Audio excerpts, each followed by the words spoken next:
Yo, it's Guido coming at you with Tactics Talk. Thanks for tuning in. Your support of the channel helps me keep going. If you like what you see, make sure that you do subscribe. This will be a T49 review. Now that a bunch of the Tier 8 mediums have moved up, I will compare it against the 54 lightweight, the RU251, and the 1390. And we'll answer the question of whether the scout meta has changed. And specifically, I would contend that the 49 has changed quite a bit because it has been given a nice gun as opposed to what it used to have with the derp. And you can see that I've put the 90mm T49 2E3 on there with 212 pen and 240 average damage. And that is a viable gun as opposed to the gun at Tier 8, which was not very good. And of course, most people ran with the derp. So we'll take a quick look at the tank itself, then we'll move on to a comparison. After that, I'll talk a little bit about how I have mine set up, and then we'll go to a gameplay example for the review and then some final thoughts. So here it is, fairly tall silhouette. You can see that the T54 lightweight is a shorter silhouette, but it is longer. That does complicate the 54's ability to use bushes to hide in. The RU is also long, low silhouette, and even the 1390, which is tiny, as compared to the rest of them, he has a better time hiding in bushes.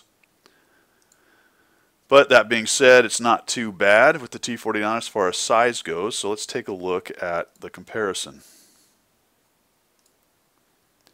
Alright, here they are. I have stripped them down of all equipment, all perks and skills, and put 100% crew. So that is what you are seeing right here. No equipment, no perks and skills, 100% crew. So the average damage is pretty close to all the rest of them, no real advantage there. You can see that the pen is close across the board. It ends up being number 2 on that. The rate of fire is considerably faster than the rest of them, although remember the 1390 is an auto loader, and it now has a 4 ammo clip burst as opposed to what it used to have, and I won't get into 1390 until I do a review later. But that does change things a little bit as far as these numbers go in comparisons. Reload time is 5.75, which is considerably better than the rest. It is interesting to me that it is that much better overall than most of these. Traverse speed, yeah, all of their turrets are quite quick. It's got a nice depression, so -20 or -10 plus 20. That's very good. The RU is comparable to it, so you can use ridges, and that is great for a scout. You can see that the load time, if you look at the autoloader, then you've got the issue of the 22.52 second reload, and then the inner clip is 2.21. You've got 4 rounds. Dispersion is pretty good, best in class, or not best in class, but right around there. And the damage per minute, or DPM, is the best in class at 2,503, and that makes this thing very capable with the 90mm on it. Survivability, not really a scout's forte, but it does have the most hit points, or tied for the most hit points with the RU251. And as with the other 3, the AMX, the RU, and the T49, they really don't have any armor. The 54 lightweight is more of a medium than it is a scout, or let's say it leans more towards a medium than the rest of the scouts do. So it actually has some workable, at times, armor, although at Tier 9, you don't want to trust it. It just gets a couple lucky bounces. You're not going to get any lucky bounces off the T49 unless they're extremely lucky. They hit off of a gun or some very angled area of the tank and get an auto bounce. Other than that, they're going to shred you if you are seen and hit. Getting down to mobility, it is not bad. Specific power is best in class, but basically as far as speed goes, it's right up there with the rest. 65 and then 24 backwards, so no real issues there, and the traverse is good enough. Add that to the turret, and that's kind of a scout's best capability.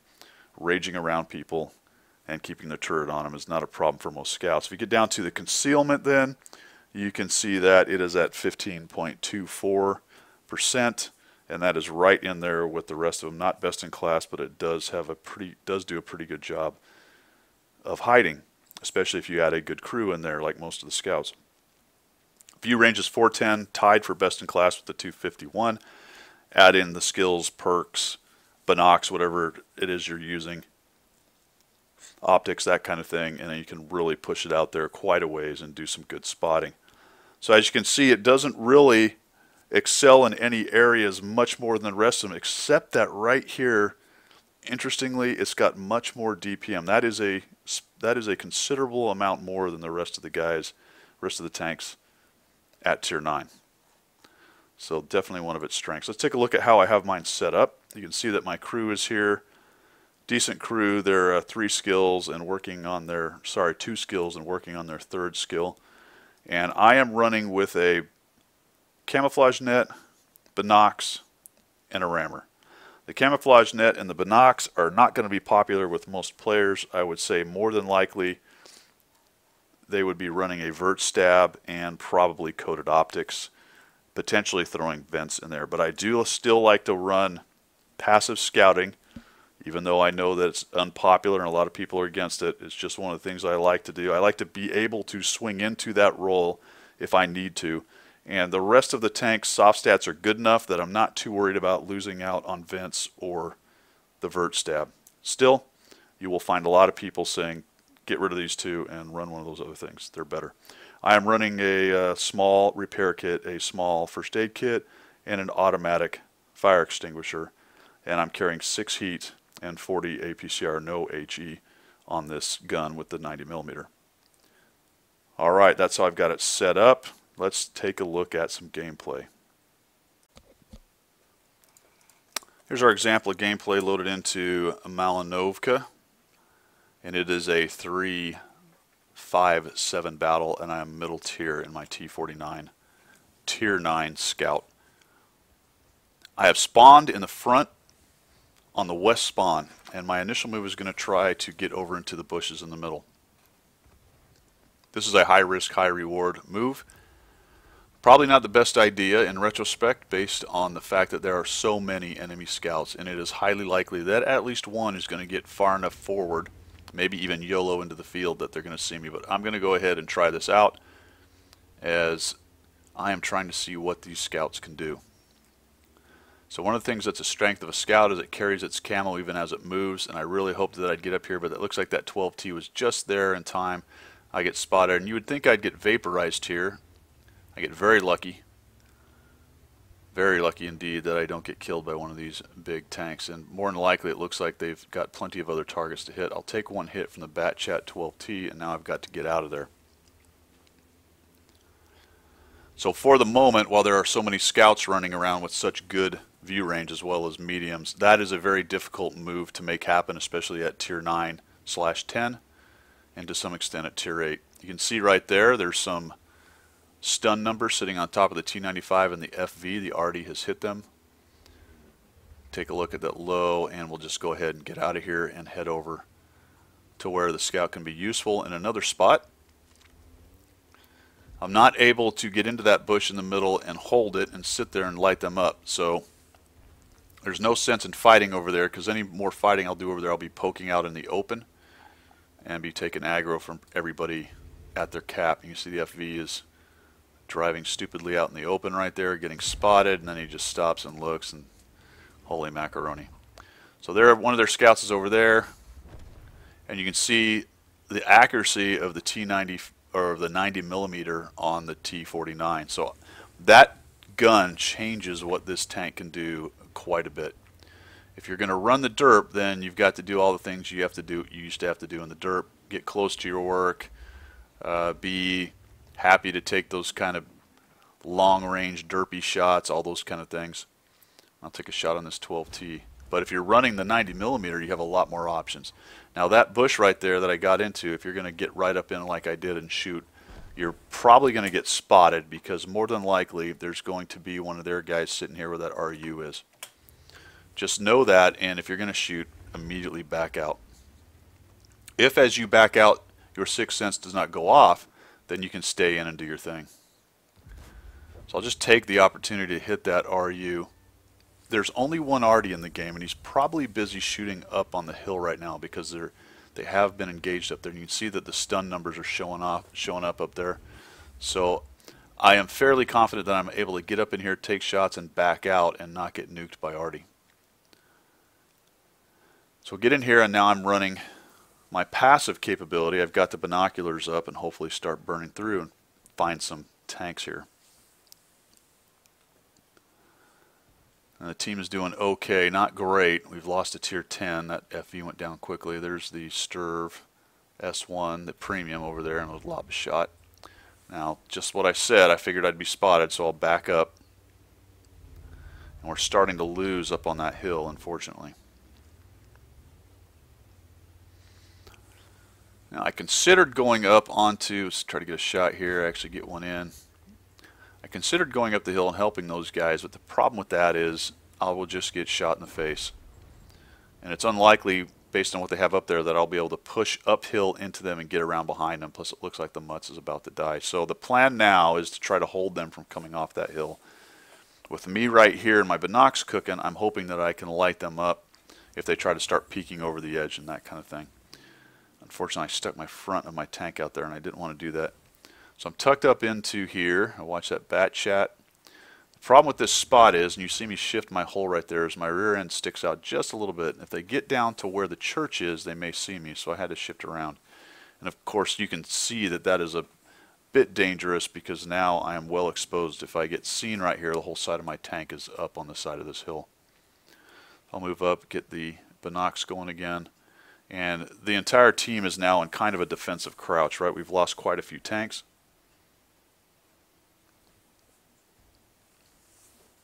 They are looking a lot better than us. So we've lost, what, 6, and they've lost 3.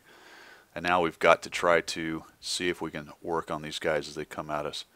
I am going to take this opportunity to remove some hit points right there, and I'll immediately move because I knew I'd be spotted. Down to my little safe space here. See if I can get a shot on him. I do need to be careful because I was seen here. If he comes around that rock, he's probably definitely going to see me. So I waited a few potatoes there because I wanted to see if he was going to poke one more time and I might get a shot on him. I'll come up into this little spot here. I'm trying to find him if I can. He's at 25%, so more than likely he's a 2-shot to me. I won't be able to kill him. There we go. And now we've got this scout coming in. I'll wait for him on this side, take a shot and hit him. That's just a little lead fire. And I continue to work these bushes right here. This is just a bad shot. I should have killed him. Unfortunately, I did not. He's going to end up seeing me right there, but the good news is that the CDC takes him down. So we've started to even this thing up. A little dangerous backing up as far as I did right there because if they were looking at me from over here in those buildings, they may have had a shot. So now we've got to be careful. We've got to use my scout capability to start finding some of these guys. Interesting that I got spotted there. I'm not exactly sure how. Must have been that I was moving. The RU was right up there. I get lucky that I bounce one shot and I'll take a hit from the other. The Sturv actually bounced off me, it looks like. And now we're just trying to find these guys. There goes that guy. You can see that he's got the timer for the stun going on. End up missing him. I'm going to take a blind shot in here. Looks like just a little bit of his tank is sticking up and over. I'll just shoot in. I don't think I hit him. It looked like that shell was headed downhill, and I actually get spotted once again. Alright, so I've been working this spot quite a bit. Been using the 90mm fairly decently through here. But more than likely it's time to change this fight a little bit right now. It's time to be a little unpredictable with the scout. In a moment, in any event. I'm going to cook off my binoculars again. So you can see that even with the new scouts, the passive scouting thing is still viable on the right map. This is Malinovka, Kampanovka. So given the right map, it can still be done.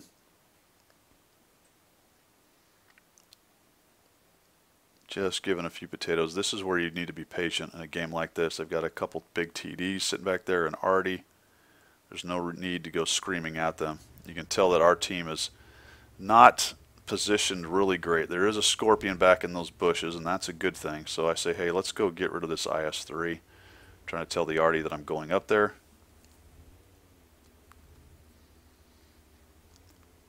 So the thing about the Artie now with the whole stun mechanic is, if you're looking to circle someone with a fast tank like this T49, and because the splash radius is larger, it is a viable tactic to start moving around some of these heavies and then have the arty drop in there, splash them, track them, knock out modules, stun them, all that good stuff.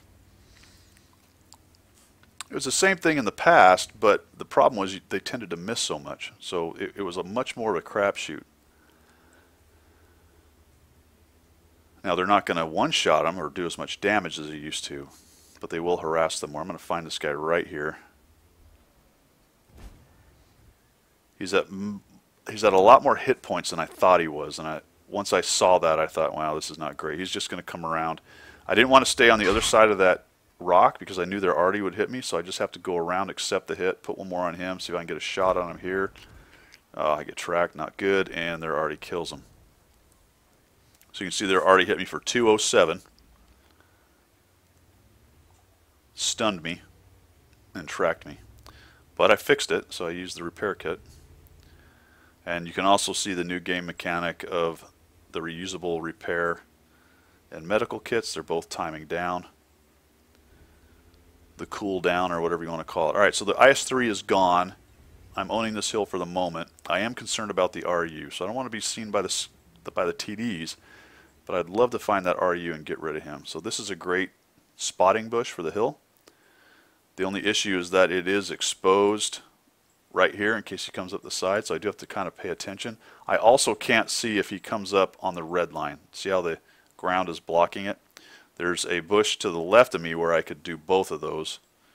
That will actually become an issue here in a minute. Still 5 minutes, so we don't have to go crazy. I'm going to poke forward a little bit more, see if I can see anything. It looks like our team is still holding, but we did get the IS-3 out.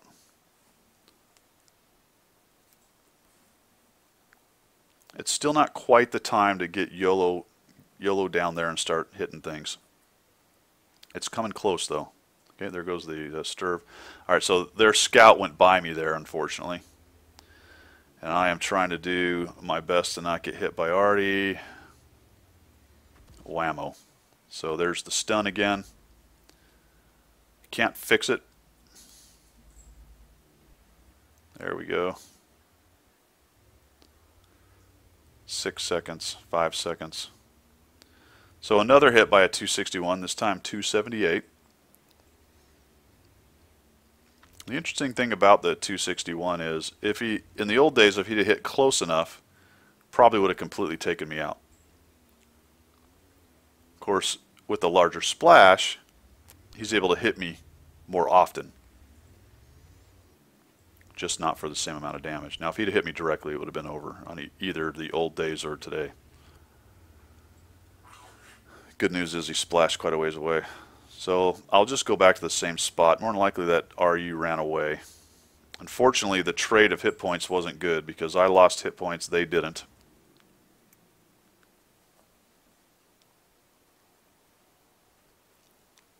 There goes the Sturv.